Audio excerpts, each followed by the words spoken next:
Hello students, आज के इस वीडियो लेक्चर में हम क्वेश्चन नंबर 5 एंड 6 सॉल्व करेंगे। तो इसका एक्सप्लेनेशन स्टार्ट करने से पहले मैं आपसे रिक्वेस्ट करूंगी कि अगर अभी तक आपने मेरे चैनल को सब्सक्राइब नहीं किया तो चैनल को सब्सक्राइब कीजिए एंड चैनल लिंक अपने फ्रेंड्स के साथ शेयर करना मत भूलिएगा। वीडियो को जरूर से लाइक कीजिएगा।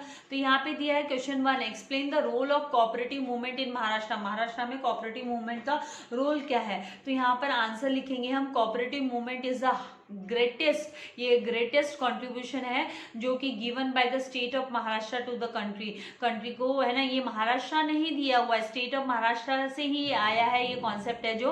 तो कोऑपरेटिव मूवमेंट ये इफेक्टिव इंस्ट्रूमेंट है, टूल है economic development of rural areas के इकोनॉमिक डेवलपमेंट के लिए and improving social economic conditions को, जो under privilege Maharashtra in the Maharashtra state जो अंडर प्रिविलेज है उनके सोशियो इकोनॉमिक कंडीशंस को इम्प्रूव करने के लिए ये कोऑपरेटिव मूवमेंट स्टार्ट हुआ था। एंड द बेसिकली बिगिनिंग में ना एग्रीकल्चरल सेक्टर में स्टार्ट हुआ था। तो इसका जो बेसिक नेचर है कोऑपरेटिव सोसाइटी का वो ये है कि ये मोटिवेट करता है, एनकरेज करता है values of self help, democracy, equality and solidarity को ये है ना एनकरेज करता है, मतलब फ्री यहाँ पर इसको एनकरेज करता है। एंड जो कोऑपरेटिव मूवमेंट इन महाराष्ट्र है इज कन्फाइंड मेनली टू, मतलब ये पहले किससे स्टार्ट हुआ था? तो it was confined to the agricultural credit, in the field of agricultural credit के लिए स्टार्ट हुआ था।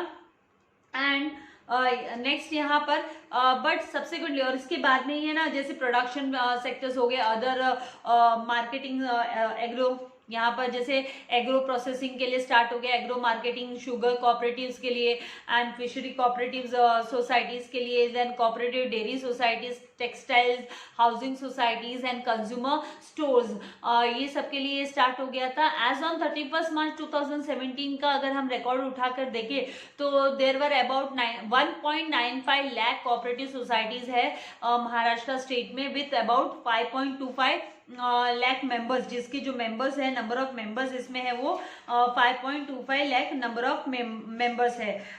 देन ये जो कोऑपरेटिव सोसाइटी का मतलब क्या है? तो इसका मतलब है कि एक वॉलेंट्री एसोसिएशन होती है जिसमें ना अपनी मर्जी से, स्व इच्छा से है ना लोग एक साथ आते हैं। और वो क्यों आते हैं, वो कोऑपरेटिव एसोसिएशन बनाते हैं ताकि वो अचीव कर सके सर्टेन उनका जो इकोनॉमिक ऑब्जेक्टिव है उसको वो पूरा कर सके, फुलफिल कर सके। एंड ये जो कोऑपरेटिव सोसाइटी का मेन जो रोल होता है वो प्रॉफिट ओरिएंटेड नहीं होता, उनका प्रॉफिट अर्न करना उनका काम नहीं है, वो सर्विस ओरिएंटेड ऑर्गेनाइजेशन है। इसके लिए इनका जो मेन एम है कोऑपरेटिव सोसाइटी का वो है to provide services to its members, उसके मेंबर्स को वो सर्विसेज प्रोवाइड कर सके and not to earn profit, और प्रॉफिट अर्न करने वाली बात नहीं।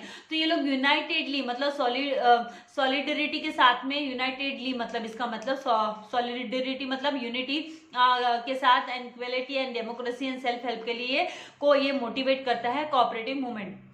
Now, explain in detail measures taken by the government for agricultural development of Maharashtra.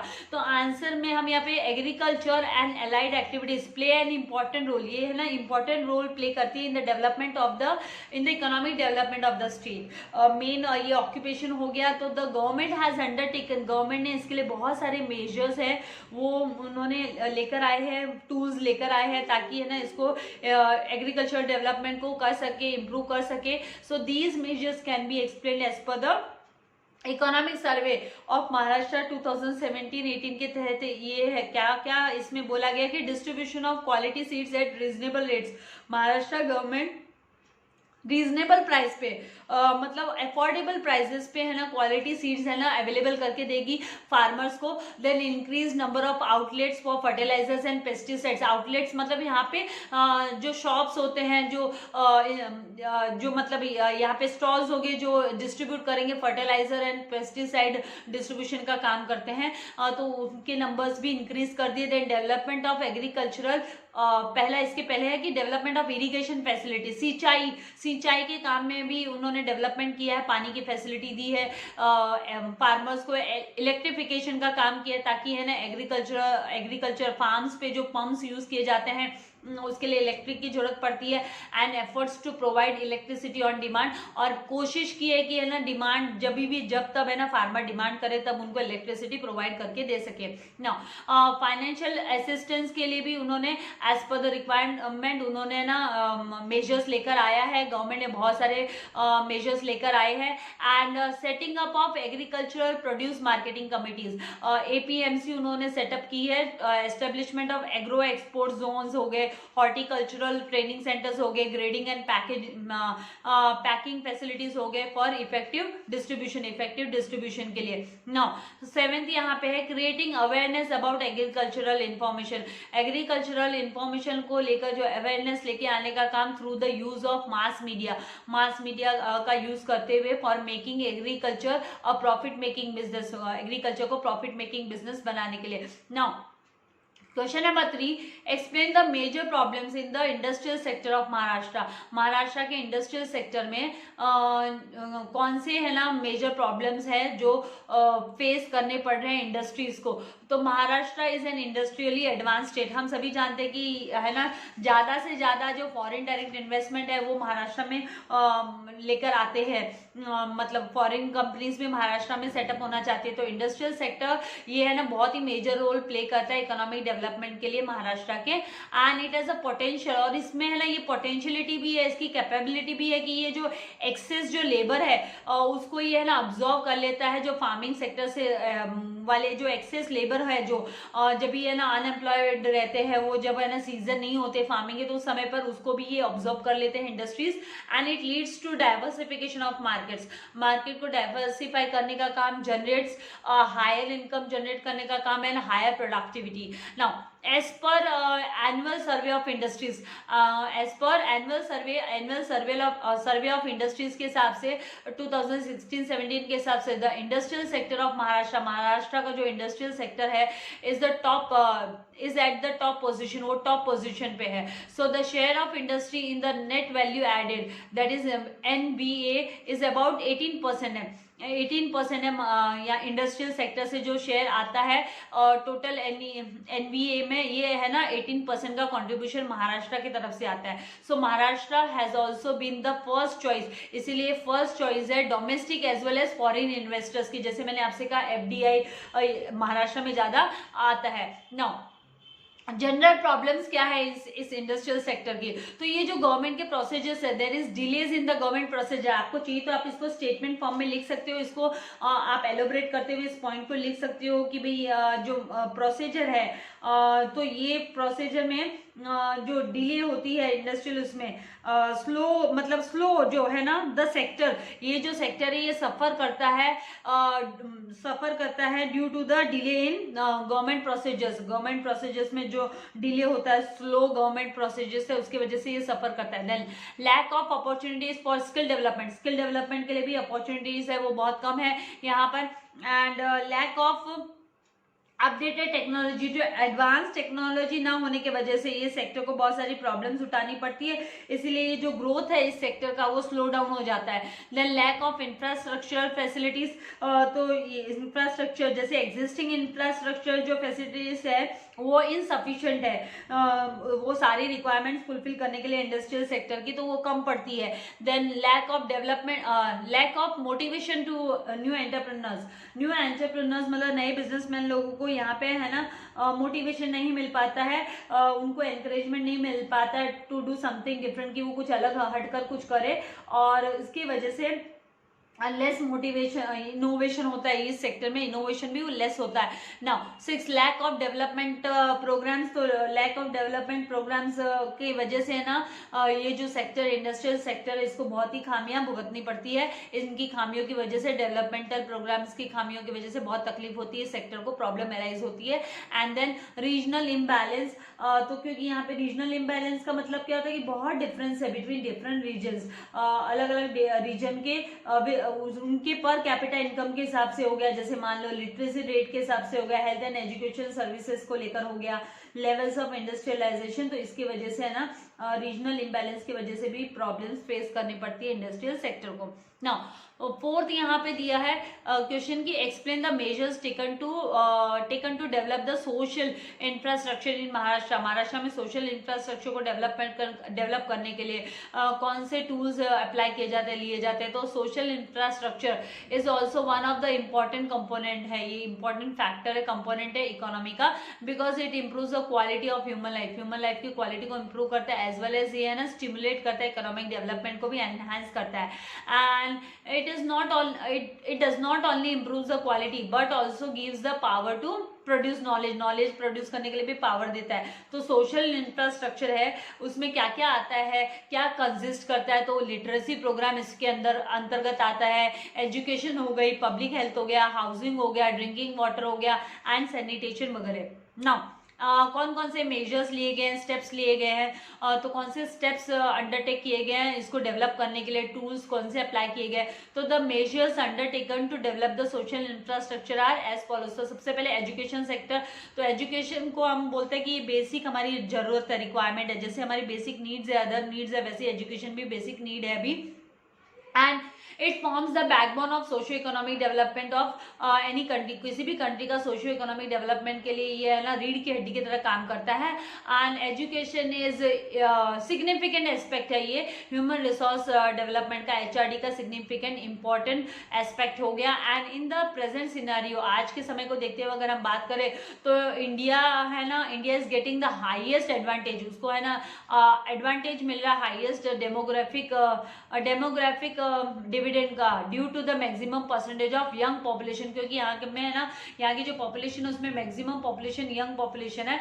So education therefore becomes a priority, इसलिए एजुकेशन बहुत ही मस्ट हो जाती है, इंपॉर्टेंट हो जाती है, फर्स्ट प्रेफरेंस हो जाता है at national as well as state level पर। तो द स्टेट ऑफ महाराष्ट्र इन्होंने इम्प्लीमेंट किया है, इन्होंने लेकर आए हैं वेरियस एजुकेशनल स्कीम्स लेकर आए हैं to achieve the goal of education, education की एम को पूरा करने के लिए। तो there are 4 levels of education, जैसे हमने थियरी एक्सप्लेनेशन में भी पढ़ा, हमारी कंट्री के 4 लेवल्स है, जिसमें primary, secondary and higher secondary and fourth है वो हायर एजुकेशन हो गया।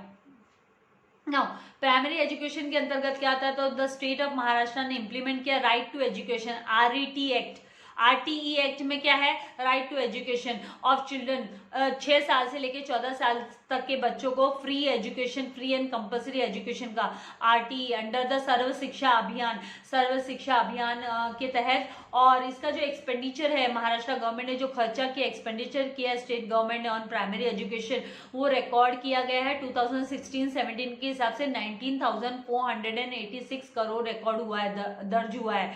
तो प्राइमरी में आ जाता है स्टैंडर्ड 1 टू स्टैंडर्ड 8, जिसमें एजुकेशनल इंस्टीट्यूशंस एनरोलमेंट कितने बच्चों का हुआ है। तो ईयर 2016-17 में नंबर ऑफ स्कूल्स है वो 1,04,971 महाराष्ट्र स्टेट में। एंड टोटल एनरोलमेंट हुआ लैक्स में, दैट इज 159.86 लाख एनरोलमेंट हुआ स्टूडेंट्स का। एंड नंबर ऑफ टीचर्स है ना उनका, वो कितने हैं, तो 5.30 लैक्स ऑफ टीचर्स। तो ये जो रेशियो है वो है ना प्यूपिल टीचर रेशियो, मतलब 30 बच्चों के पीछे 30 बच्चों के पीछे है ना एक है ना टीचर अवेलेबल है।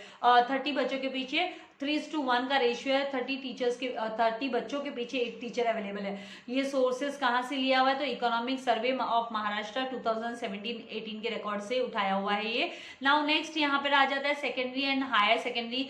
तो इसमें एजुकेशन जैसे राष्ट्रीय माध्यमिक शिक्षा अभियान के हिसाब से 2019 में लॉन्च हुआ था ये। इसका जो मेन ऑब्जेक्टिव है कि इम्प्रूव करे to improve the access as well as the quality, जो सेकेंडरी एजुकेशन की क्वालिटी को इम्प्रूव करे। तो ड्यूरिंग द 2016-17 के हिसाब से द स्टेट गवर्नमेंट का जो एक्सपेंडिचर है सेकेंडरी पे एंड हायर सेकेंडरी एजुकेशन पे वॉज ₹16,089 करोड़, 16,089 करोड़ का दर्ज हुआ है। तो secondary and higher secondary standard 9 to 12 educational institutions and their enrolment, तो उसकी हम बात करें तो ईयर 2016-17 नंबर ऑफ स्कूल्स कितने हैं, तो 25,737 and total enrolment in lakhs 66.15 and number of teachers in lakhs बात करें तो 2.13 लाख टीचर्स एंड प्यूपिल टीचर जो रेशियो है तो वो है 31 टीचर्स के 31 स्टूडेंट्स के पीछे एक टीचर 30:1 का रेशियो। तो ये सोर्स कहाँ से लिया हुआ है? तो इकोनॉमिक सर्वे ऑफ महाराष्ट्र 2017-18 से ये रिकॉर्ड लिया गया है। नाउ हायर एजुकेशन की बात करें तो अपार्ट फ्रॉम हम प्राइमरी एजुकेशन को यूनिवर्सलाइज करना चाहते हैं सर्व शिक्षा अभियान के तहत, तो उसी तरीके से गवर्नमेंट ने एफर्ट्स लिए हैं ताकि वो एक्सपैंड कर सके अपॉर्चुनिटीज को हायर एजुकेशन के लिए भी। तो higher education helps in the creating technical, इसमें हमें technical and skilled human resources को ये डेवलप करता है, क्रिएट करता है, विच इज एन इम्पॉर्टेंट, जो कि बहुत ही इम्पॉर्टेंट इनपुट है जो नेसेसरी है किसी भी इकोनॉमिक डेवलपमेंट के लिए, ओवरऑल इकोनॉमिक डेवलपमेंट के लिए। थर्ड यहाँ पे there are 22 state universities 22 state universities है, आउट ऑफ जिसमें से 4 यूनिवर्सिटीज आर फॉर एग्रीकल्चर, 4 है वो एग्रीकल्चर के लिए, 1 university for health science courses के लिए है, 1 यूनिवर्सिटी वेटरनरी साइंस के लिए, 1 for technology and 15 other universities है फॉर जनरल कोर्सेज के लिए। नाउ नेक्स्ट है यहाँ पे in addition to these there are 21 autonomous universities है, 1 सेंट्रल यूनिवर्सिटी हो गई, 4 प्राइवेट यूनिवर्सिटीज हो गए, 5 institutes of national importance in the state.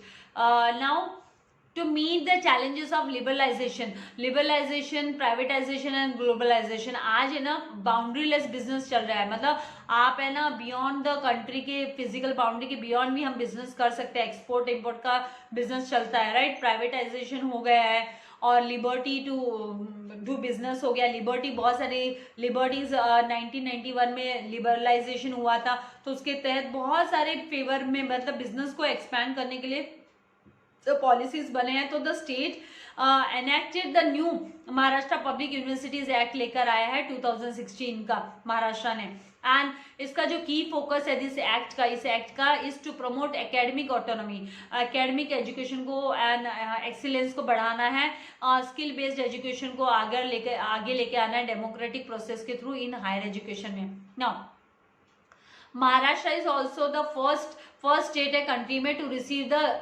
RUSA grant of rupees 20 crore का RUSA grant, that is under the research and innovation and quality improvement के लिए, जो कि है ना राष्ट्रीय उच्चतर शिक्षा अभियान के तहत इनको महाराष्ट्र को फर्स्ट स्टेट है जिसे मिला है 20 करोड़ का इसे ये जो फंड रिसीव हुआ है, ग्रांट रिसीव हुई है, तो to improve the quality improvement for setting up innovation and technology transfer hubs तैयार करने के लिए। एंड राष्ट्रीय उच्चतर शिक्षा अभियान RUSA is a centrally sponsored, centre में मतलब सेंटर गवर्नमेंट ने से स्पॉन्सर किया है स्कीम को, launch by the government of India in the year 2013 में ये लॉन्च हुआ।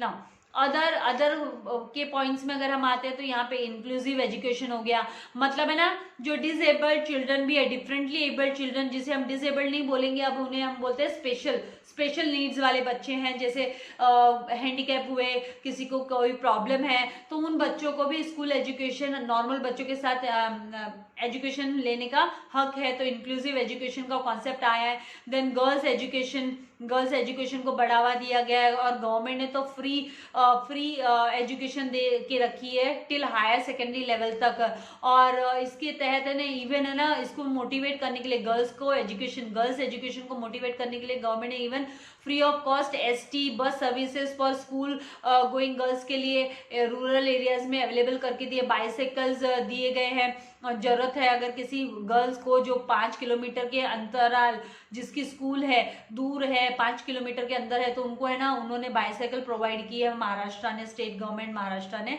नाउ एडल्ट लिटरेसी, तो ईच वन टीच वन आप लोगों ने सुना होगा, हर एक जन एक को पढ़ाएगा, तो ये एडल्ट के लिए ये नारा लगा था, स्लोगन आया था। तो to increase the adult literacy in the state innovative schemes लेकर आई गई है कि each one teach one, Saakshar Bharat Abhiyan scheme are implemented with the community participation. Community मतलब हमारे जो भी है ना हेल्प करना चाहते हैं वो अपनी एक कम्युनिटी बनाएंगे और है ना सॉलिडरिटी के साथ में और इक्वालिटी के साथ में वो है ना काम करेंगे एडल्ट लिटरेसी को, मतलब साक्षर बनाने का काम करेंगे। Now third, tribal education. Tribal मतलब ये जो पिछड़े वर्ग के जो जाति है उनके लिए गवर्नमेंट ने ना इंट्रोड्यूस किया है रेसिडेंशियल आश्रम्स उनके लिए बनाए, स्कूल्स बनाए हैं ट्राइबल एरियाज में स्टेट के।